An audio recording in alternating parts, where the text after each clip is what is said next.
Vamos aproveitar o nosso tempo. Gostaria que você já fosse abrindo comigo então no livro de Mateus, no capítulo 24.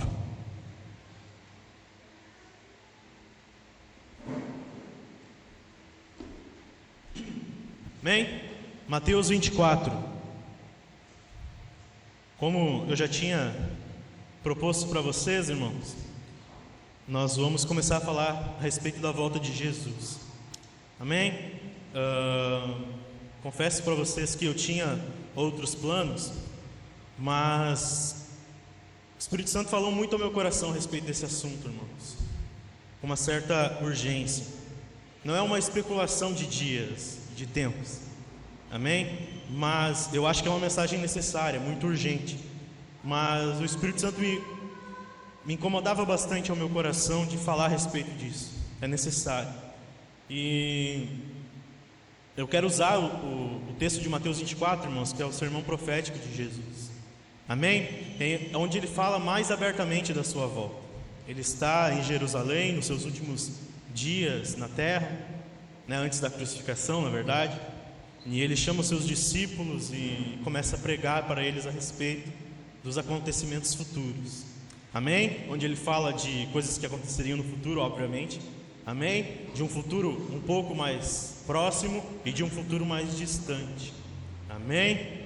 Então, eu quero usar esse texto, irmãos, no dia de hoje, nesse domingo, somente o verso 1 e o verso 2, para a gente iniciar. Amém? Então, falando a respeito da volta de Jesus, irmãos, eu quero intitular a mensagem de hoje de desapego. Amém? Repita comigo, desapego. É assim que ele começa o Sermão do Monte. E eu quero mostrar para vocês o porquê. Então, irmãos, eu gostaria assim, preste muita atenção, tá bom? Hoje talvez seja um assunto um pouco mais complicado, mas ele não é menos importante, muito pelo contrário. Amém? Então eu gostaria assim, faça o máximo de esforço para prestar atenção. Amém? Verso 1, então, irmãos, Mateus 24. A Bíblia nos diz assim. A gente vai ler o 1 e o 2, Jesus saiu do templo e enquanto caminhava, os seus discípulos se aproximaram para lhe mostrar as construções do templo. Ele, porém, lhes disse: vocês estão vendo todas essas coisas?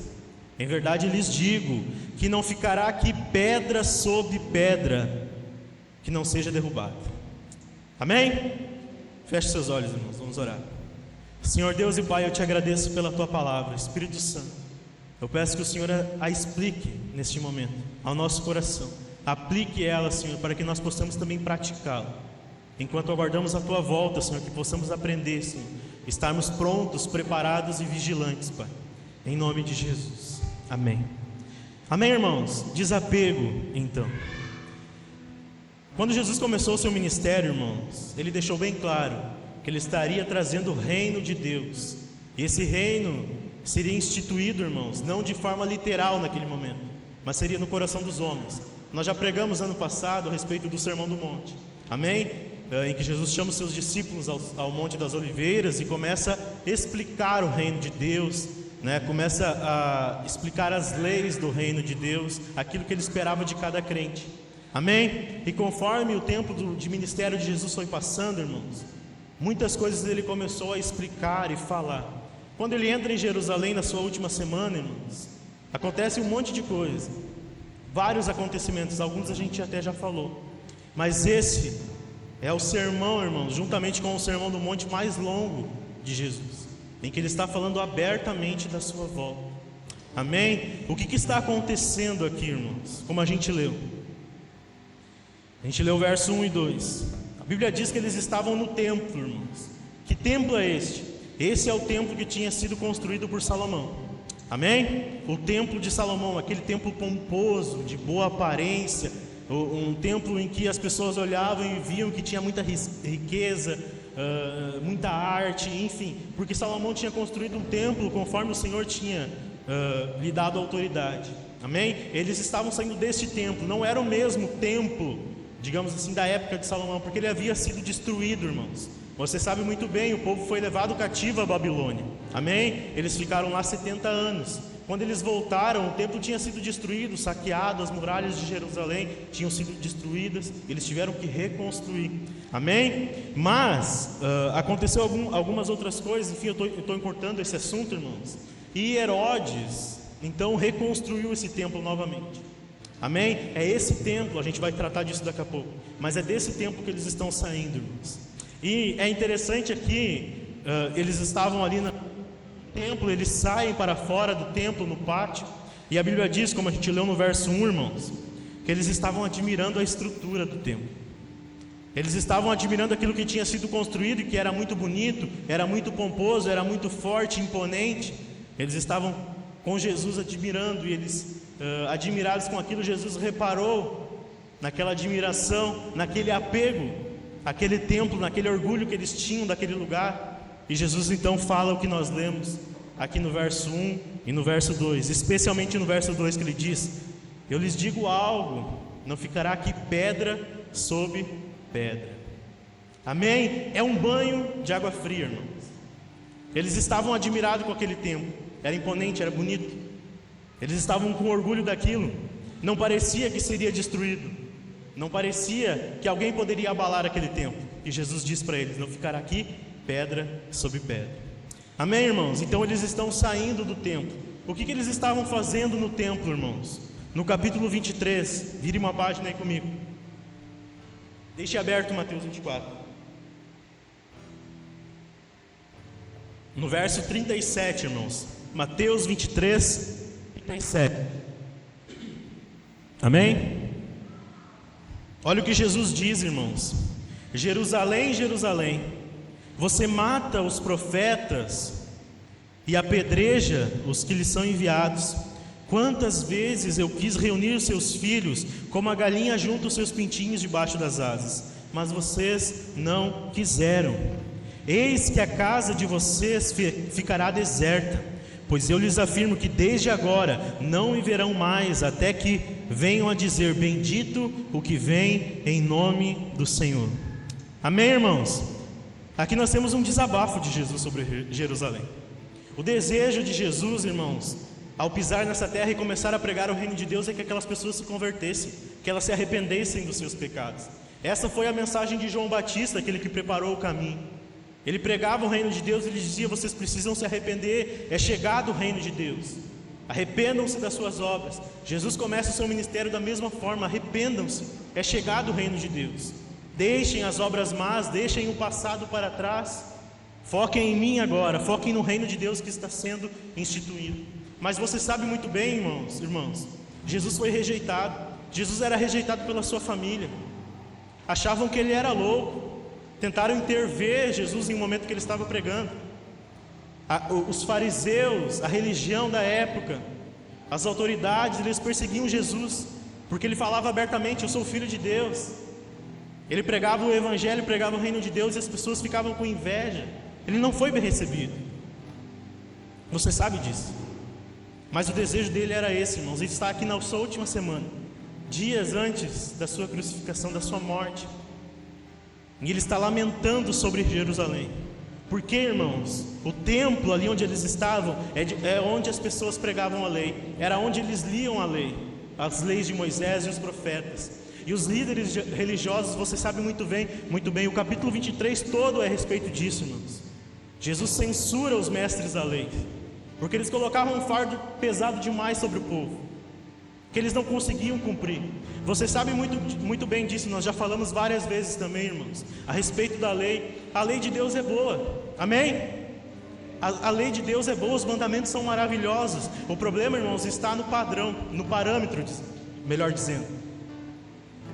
Está inalcançável às nossas forças. Você sabe disso, amém? Eles não conseguiam cumprir todos os mandamentos. Tiago chega a dizer na sua carta que aquele que falha em um dos mandamentos é réu de todos. Porque, irmãos, a lei de Deus condena, ela mostra a nossa incapacidade de obedecer a Deus, amém? Você já sabe muito bem disso. Quando Cristo vem, irmãos, ele vem para cumprir. Nós falamos muito disso também no Sermão do Monte. Ele cumpre a lei. Não quer dizer que Cristo tenha inferiorizado a lei, não é verdade isso, irmãos. Nós somos salvos pela graça, amém? Mediante a fé. Isso não vem de nós, é dom de Deus. Mas a lei continua perfeita. E Jesus, irmão, Monte, você sabe disso, lá no Sermão do Monte, ele fala várias vezes, quando ele fala do adultério, por exemplo, ele disse, né, a lei de Moisés diz, não adulterem, mas eu, porém, vos digo, aquele que olhar para uma mulher já está adulterando. Ou seja, subiu o nível. Amém? Vocês entendem isso? Irmãos, era esse o fardo. A lei estava condenando eles, não estava os ajudando. Deus tinha enviado o Messias, o Cristo ungido, aquele que pregaria as boas novas, como nós lemos no início, em Isaías 61, que libertaria os cativos, que tiraria o peso da lei das costas e cumpriria na cruz. Mas eles rejeitaram a graça de Deus e preferiram viver às suas custas, às suas forças, com o seu próprio esforço. Eles se tornaram hipócritas. Eles colocavam fardo sobre as pessoas, irmãos, que eles não cumpriam. Você sabe disso. Jesus mesmo chega a dizer para eles: vocês me honram com os lábios, mas o seu coração está distante. Amém? Por isso que Jesus está lamentando aqui, irmãos. Ele está saindo do templo e ele vê os seus discípulos, que estavam andando com ele 3 anos e meio praticamente. Ele vê os seus discípulos, aqueles próximos, irmãos, a ele, olhando para aquilo tudo e apegados no seu orgulho, apegados na sua cobiça, apegados àquilo que os olhos poderiam ver, aquilo que eles estavam tocando. Irmãos, eu estava pesquisando muito sobre esse assunto e tentando deixar mais pastoral possível e não parecer uma aula, mas eu estava pesquisando a respeito do templo. Dr. Rodrigo Silva, ele é um teólogo e arqueólogo. E ele vai para Jerusalém e faz vídeos lá, e tem na internet, você pode pesquisar, muito interessante. E ele mostrando, irmãos, as ruínas do templo antigo de Herodes, que foi destruído. Nós vamos chegar lá. As ruínas, irmãos, pedras do tamanho desse altar, únicas, pedras únicas do tamanho desse altar, gigantes, irmãos. Ele vai perto de uma delas, ele coloca a mão sobre ela e é muito maior do que ele. Ou seja, irmãos, era algo pomposo realmente, era uma muralha, parecia intransponível. Veio abaixo, está lá em ruínas, estão reconstruindo ele. Enfim, mas eu vou chegar lá, irmãos. Por quê, irmãos? Ou seja, Jesus saindo do templo, seus discípulos estavam andando com ele pregando o reino de Deus, ensinando a justiça de Deus, que eles deviam desapegar das coisas deste mundo e olhar para o Pai, olhar para aquilo que Jesus estava colocando na mão deles. Jesus está saindo deste lugar, irmãos, e vê que eles estão apegados às aparências, apegados a coisas deste mundo que serão abaladas. O templo, irmãos, representava muitas coisas para o povo judeu. Deus tinha dito no deserto, irmãos, depois que eles saíram do Egito, Deus mandou Moisés construir uma tenda, amém? A tenda da congregação, o tabernáculo, onde eles colocavam o que lá dentro, irmãos? A arca da aliança representava a presença de Deus. Toda vez que o povo de Israel andava pelo deserto, eles erguiam a sua tenda e eles carregavam ela pelo deserto. Amém? Era o lugar, irmãos, onde que Deus habitava. Deus tinha instruído: então prepara um lugar para mim, para que eu possa repousar na minha presença. Amém? Todo mundo conhece isso, irmãos. A figura do templo representava a habitação de Deus, um lugar onde ele pudesse descansar, onde a sua presença estaria com o povo. Amém? Deus estava com o povo através da Arca da Aliança, e a Arca da Aliança estava no templo. Amém, irmãos? Leia comigo, marque aí Mateus 24, vá comigo para João capítulo 2. João 2. Estou falando um pouco rápido, irmãos, por causa do tempo. Amém?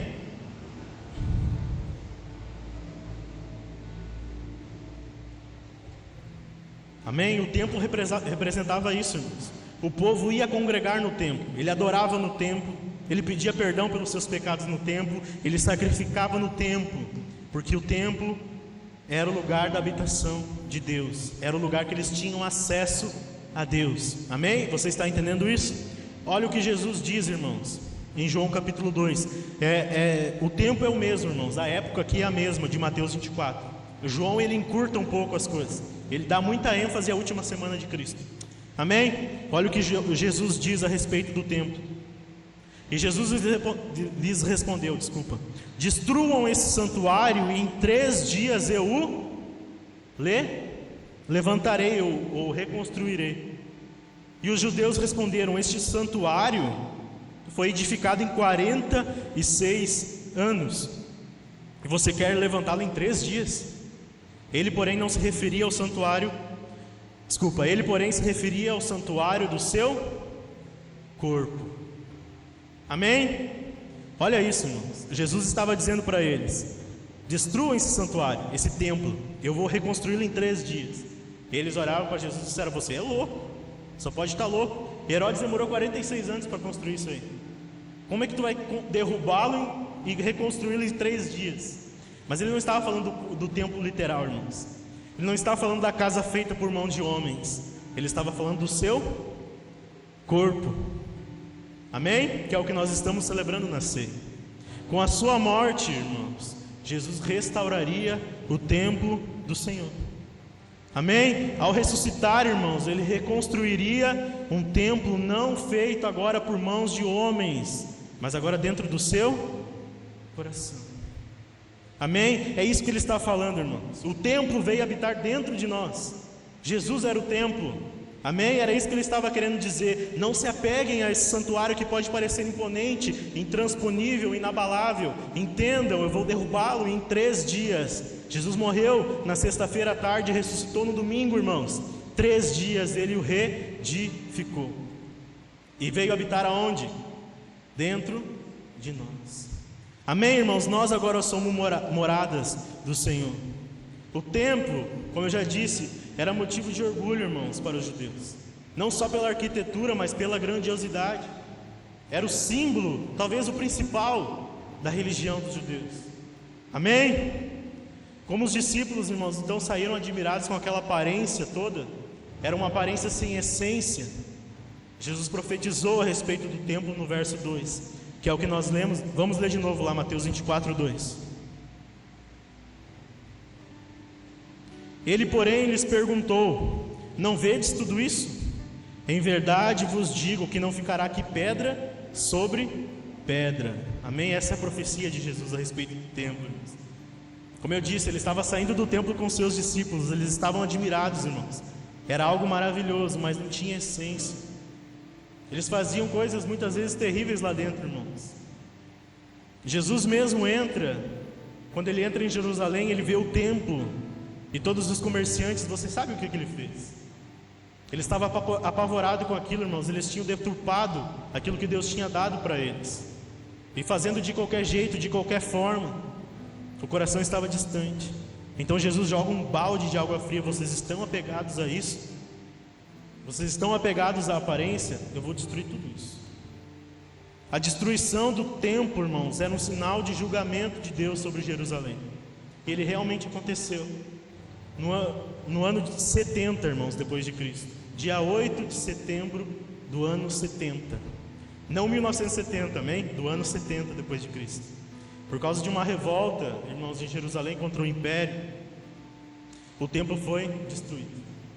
Aquele templo que tinha sido reconstruído por Herodes, irmãos, 19 anos antes de Cristo, foi abaixo. Não restou pedra sobre pedra. A profecia de Jesus se cumpriu, irmãos. Como eu disse, as ruínas do templo estão lá. Ou seja, veio abaixo. Esse templo, irmãos, que foi reconstruído, representava o poder religioso e o poder político. Tudo girava em torno do templo, irmãos. Não só a religião, como o poder político da época. Tudo girava em torno do templo. Tudo isso veio abaixo. É isso que nós precisamos entender, irmãos. O reino de Cristo abalou todos os outros reinos. O reino de Cristo, irmãos, quando ele pisou nessa terra como um menino, ele abalou todos os outros reinos. E tudo que é imponente nesse mundo, irmãos, será derrubado pela glória de Deus. Quando Jesus Cristo vier nas alturas, irmãos, não restará pedra sobre pedra. Você precisa entender isso. Desapegue enquanto é tempo. Esse é o alerta, irmãos. Nós vamos, a partir de domingo que vem, começar o que Jesus fala a respeito do fim. Mas você precisa entender, irmãos, onde está o ponto aqui. Antes de começar a falar a respeito disso, Jesus joga um balde de água fria neles. Tirem os seus olhos do que é natural. Tire os seus olhos do que é carnal. Irmãos, entenda uma coisa: não há dinheiro nesse mundo que te fará lutar contra a vontade de Deus. Você não consegue comprar a sua salvação. Quando Jesus vier dos céus, irmãos, você pode ter uma muralha, você pode ter um castelo, será abalado. Você pode colocar o seu coração onde quer que for, irmãos. Quando Jesus voltar, será abalado, porque o reino de Deus não pertence a este mundo. Um dia será literal, irmãos. Amém? Hoje, irmãos, nós não convergimos mais, nós não giramos em torno de um templo feito por mãos de homens. Irmãos, isso aqui tudo é material. A gente não costuma ter terremotos aqui, irmãos, mas se você não sabe, tudo pode vir abaixo. É importantíssimo para nós isso aqui, não estou dizendo que não é, irmãos, entenda, compreenda o que eu estou falando. Isso aqui é maravilhoso, nós temos um teto sobre a nossa cabeça, podemos nos reunir. Amém? Mas nós precisamos entender, irmãos, que muitas coisas que hoje parecem seguras para nós, que representam segurança e estabilidade, podem um dia não ser. Se você está apegado a este mundo, irmãos, você está como um imã. Você está como um ferro grudado num imã. Quando Jesus voltar, irmãos, esse imã vai te segurar. Então entenda o que eu estou falando, preste atenção. Amém? Jesus sempre que ele falava alguma coisa importante, ele dizia: quem tem ouvidos, ouça o que o Espírito diz. Preste atenção. Amém? Hoje tudo converge, irmãos, nós giramos em torno de Cristo. Paulo, em Efésios capítulo 1, verso 9, ele diz assim, irmãos: Ele nos revelou o mistério da sua vontade, segundo o seu propósito, que apresentou em Cristo, de fazer convergir nele, na dispensação da plenitude dos tempos. Quem lembra desse termo? Nós falamos aqui no nascimento de Jesus, a plenitude dos tempos, todas as coisas, tanto as do céu como as da terra. Hoje tudo converge em torno de Cristo. Ele está no centro, irmãos. Ele domina sobre todas as coisas. A Bíblia diz que foi lhe dado um nome acima de todos os nomes. Amém? A terra é estrado dos seus pés, onde ele descansa. Amém? É disso que nós estamos falando. Os discípulos, irmãos, estavam tão apegados a algo que um dia estava ali e outro dia poderia não estar. Eles não sabiam, mas Jesus estava revelando o futuro para eles. Amém? O tom da profecia é esse. Não, Jesus não estava agorando o templo. Ele estava dizendo: vai acontecer, vocês não sabem, mas vai acontecer.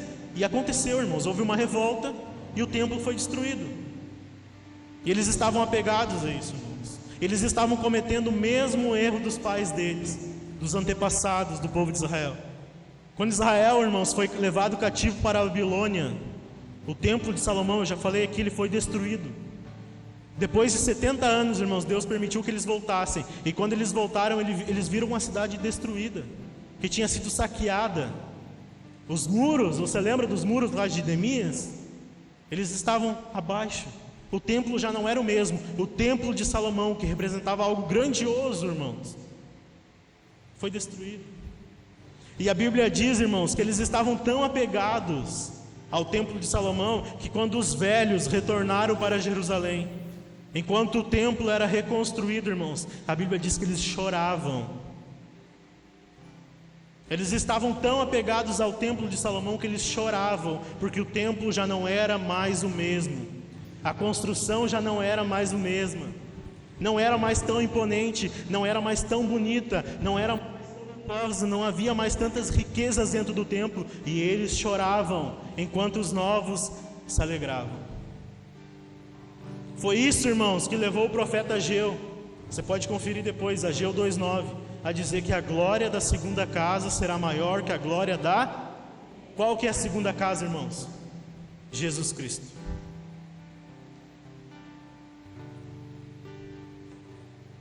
Jesus Cristo, irmãos, o corpo de Cristo naquela cruz edificou um templo eterno, glorioso, irmãos, inabalável, morando dentro de você. A glória da segunda casa é muito maior do que a da primeira. é incomparavelmente a glória de Moisés no templo, na tenda, irmãos. A Bíblia diz que Deus falava com ele na porta da tenda. É muito maior essa glória do que o templo de Salomão, irmãos. Leia, pesquise depois, irmãos. Todos os textos que falam a respeito do templo de Salomão, você vai se apavorar. Tem algumas pesquisas que dizem que Salomão foi o terceiro homem mais rico da história. O reino dele, irmãos, era de muita riqueza, prosperidade e estabilidade. Foi abalado. A Babilônia foi abalada, irmãos. O Império Grego foi abalado. O Império Romano, que dominava na época de Jesus, foi abalado. Todos os reinos deste mundo são abalados, serão abalados, estão sendo abalados. Irmãos, esse é um tempo difícil, nós estamos vivendo tempos difíceis. Tudo que o mundo clama, irmãos, neste momento, é alguém que reúna as galinhas debaixo das asas, os pintinhos, e estabeleça paz, ache a cura para o corona, dê estabilidade, uma moeda nova talvez, não sei, para que as pessoas possam ter paz. Você sabe, nós já falamos a respeito disso, irmãos. Será abalado, porque o templo eterno já foi reconstruído, irmãos, naquela cruz. É isso que nós celebramos aqui nessa noite. Amém? Não se apegue, irmãos. Se jogue aos pés da cruz, como nós falamos aqui ontem pela manhã. Se agarre na cruz, irmãos. Você sabe aquela ilustração que a gente sempre fala? Não corte a sua cruz, irmãos. Quando chegar o momento de passar um penhasco, um abismo, você não vai ter. Ah, mas eu não estou disposto a pagar um preço pelo Evangelho. Eu não estou disposto a sofrer pelo Senhor. Você se acha melhor que Jesus? Não. Você não é. Se Ele estava disposto, você tem que estar também. Eu estava lendo um pastor, irmãos, essa semana, falando a outros pastores. Ele escreveu um texto em espanhol, não tem como trazer aqui, mas ele falando aos pastores, ele disse: pastores, preguem nas igrejas de vocês, para que o povo se acostume com o sofrimento. Você quer que eu minta aqui em cima desse altar? Nós não estamos vivendo no mundo de Alice das Maravilhas lá. Nós estamos vivendo no mundo de Oz, irmãos. Aqui é a realidade. Você sabe que os tempos estão se afunilando, irmãos. Eu não estou especulando data aqui, mas está muito próximo, irmãos. Jesus disse: aquele que tiver amor pela sua vida não é digno de mim. Aquele que amar mais o seu pai e a sua mãe do que a mim não é digno de mim. Somente serão salvos aqueles que perseverarem até o fim. Talvez não seja necessário, irmãos, mas se for preciso dar a sua vida por amor de Cristo, você fará? Ou vai se apegar? Vai trocar a eternidade nos céus com o Senhor por um momento de estabilidade aqui na terra? Pois eu te digo uma coisa, irmãos, você não pode ter mais amor à sua vida do que amor a Cristo. Você não pode, irmãos, querer preservar a sua vida nessa terra com a intenção de não sentir uma dor, algo assim. Sendo, irmãos, que você, se fizer isso, se negar Jesus, passará a eternidade no inferno, onde Jesus diz: há choro, há ranger de dentes. As pessoas são atormentadas no inferno dia e noite, dia e noite. Não troque a eternidade, irmãos, por apegos a este mundo. A gente não faz projetos de vida aqui, irmãos, mas por muito tempo os projetos de vida, irmãos, que eu fazia dentro da igreja era: Senhor, eu quero uma casa, um carro, um iate. Tem algo de errado nisso? Não. Se for da vontade de Deus, Ele vai te dar. O problema é que tudo isso, irmãos, é pó, é poeira. É tesouro nessa terra que lá no céu é corruptível, enferruja, as traças corroem. Você não pode, como um faraó qualquer, levar por túmulo, irmãos, ouro, prata, riquezas. Você não pode. Na verdade você pode, se você tiver dinheiro. Leve junto, não vai servir para nada. Você está entendendo o que eu estou querendo dizer, irmãos? É um alerta, sim. Eu sei que dói, machuca. Machuca não, mas causa um certo, né? A gente fica apreensivo, é claro, é normal, nós somos carnais ainda. Amém? Nós ainda lutamos com carnalidades, mas estou trazendo um alerta, é urgente, irmãos. Amém? Abra comigo em Atos capítulo 1. Atos capítulo 1. O que Jesus está fazendo aqui, irmãos, é dar um choque de realidade. As aparências cairão por terra. Aquilo que não tem essência, irmãos, preste atenção. Aquilo que não tem essência, mesmo que estiver dentro da igreja, irmãos, será abalado.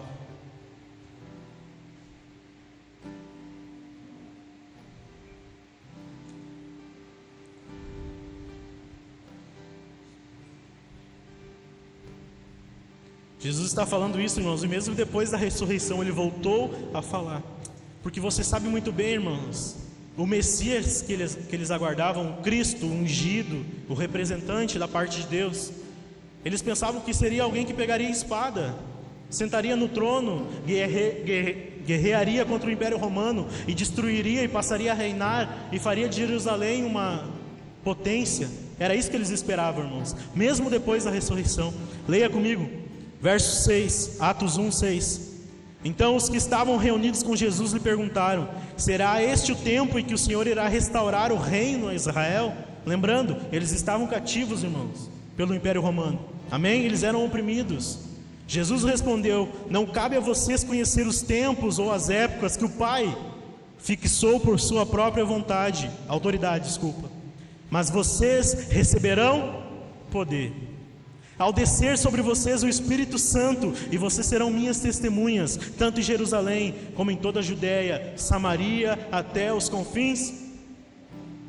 Todos, irmãos, os reinos serão abalados. Jesus tinha outros planos, irmãos. Eles estavam esperando alguém que se sentasse com uma coroa, com súdito, um exército. Jesus tinha outros planos, irmãos. Todos os poderes serão abalados nessa terra. Meu irmão, nós vamos falar mais para frente de autoridades, de governos. Prepare o seu coração, irmãos. Eu não vou falar coisas de mim aqui. Pode ser que a palavra de Deus destrua os castelinhos do seu coração. Então prepare-se.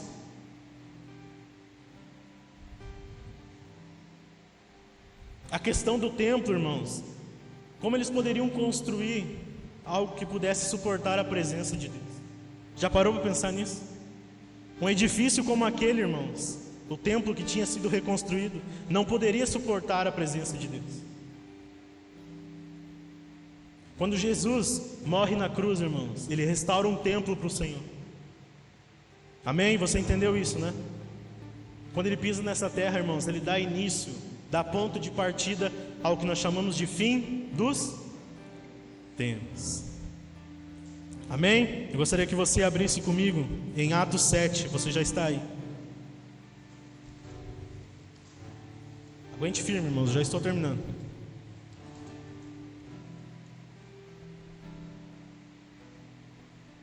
Atos 7, 45. Esse é o discurso de Estevão, irmãos, quando ele estava para ser apedrejado.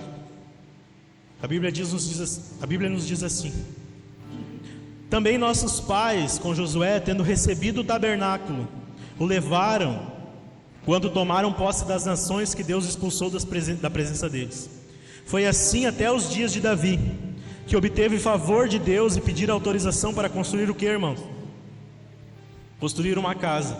Mas não foi Davi, foi Salomão quem lhe edificou a casa.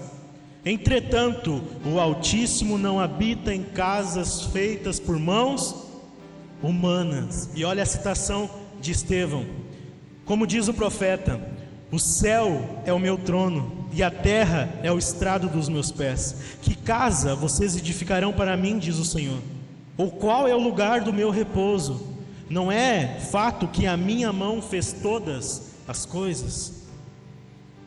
Deus tinha dado autorização para Davi, irmãos, construir um templo, mas ele disse: não será você, será seu filho, Salomão. E Salomão que colocou em prática, irmãos. Foi Salomão que construiu o templo. Você se refere ao templo como o templo de Salomão. Eu quero dizer uma coisa para você: Jesus é um Salomão melhor. O templo que ele construiu, irmãos, é eterno. Mesmo assim, irmãos, Deus estava deixando bem claro que não habitaria para sempre naquele templo. Como Ele disse através do profeta, nós acabamos de ler essa citação de Estevão: será mesmo que vocês conseguirão construir algo capaz de comportar a minha presença? Por acaso o mundo não é meu? Se no mundo não há espaço, irmãos, para a presença de Deus, como vocês poderão construir algo para suportar a minha glória? Essa é a lição, irmãos. Deus não habita mais em templos feitos por mão de homens, porque tudo que é feito por mão de homem, irmãos, é abalável. Todas as obras que são feitas com esforço humano apenas, irmãos, são abaláveis. Amém? Para encerrar, irmãos, desses 2 versículos, nós temos algumas lições. Primeiramente, irmãos, nós não somos daqui. Amém? Desapegue. OLX. Propaganda. Desapegue, irmãos. Está chegando a hora. Eu não estou falando só de coisas financeiras, irmãos. Entenda? Falei agora há pouco, se for necessário desapegar da sua vida, desapegue. Você sabe muito bem, nós já falamos disso. Todos os 12 apóstolos, exceto João, morreram martirizados. Eles foram perseguidos no início da igreja, irmãos, ao ponto de, depois de terem sido açoitados, Pedro e João falaram: como estamos orgulhosos, felizes, pela oportunidade de sofrer pelo nome de Cristo. Perseguidos, irmãos. Se prepare. Nós não somos daqui, irmãos. Por quê? Porque o reino de Deus é maior do que qualquer coisa nessa terra, irmãos. Nenhum governo é capaz de suportar. Nada, irmãos, nada. Nem mesmo o anticristo que se levantará, nem ele será capaz. Muito pelo contrário, tem um tempo determinado para que ele possa agir, e ele será destruído, jogado no lago de fogo e enxofre. Satanás, a besta, o falso profeta, o anticristo. Amém? Quando Jesus voltar. Outra lição, irmãos: nós carregamos a presença e o templo em nosso coração. Irmãos, aqui eu te faço uma pergunta: cadê a essência? Nós cantamos, né? Estou voltando à essência da adoração. Quando Jesus chegou, irmãos, aquela mulher samaritana no poço, ele disse: os verdadeiros adoradores adorariam o Pai em espírito. Por que, irmãos, que ele disse aquilo? Porque ela estava falando: nossos pais adoraram aqui nesse monte, Jacó nos deu esse posto. Ou seja, apegados a um poço, apegados a um monte, coisas terrenas. É assim que ela estava, irmãos. Ela adorava no monte, ela pegava água no poço de Jacó, mas ela tinha tido já 5 maridos. Era um apego à religião e uma vida sem essência. Era uma vida sem a presença de Deus, mas um apego à religião, um apego a coisas naturais como um poço. E Jesus disse: a hora já chegou em que os verdadeiros adoradores adorarão ao Pai em espírito e em verdade. Amém, irmãos? Se preocupe com isso. Cadê a essência do seu coração? Como é que está a sua vida com Deus, irmãos? Você se planejou para esse ano orar mais? Você se planejou para esse ano ler mais a Bíblia? Tem uma frase do pastor Iago Martins, irmãos. Ele diz assim: Deus optou por se manifestar através de um livro. Então todo crente é um leitor por definição. Você já nasce para o Senhor, irmãos, com essa característica: você é um leitor. Receba. Amém? Receba. Glória a Deus, aleluia por isso. Receba. Você é um leitor por definição. Não fuja disso. E a última, irmãos: quando Jesus voltar, o próprio Deus, irmãos, será o templo. Amém? Abra comigo em Apocalipse 21 e vamos encerrar.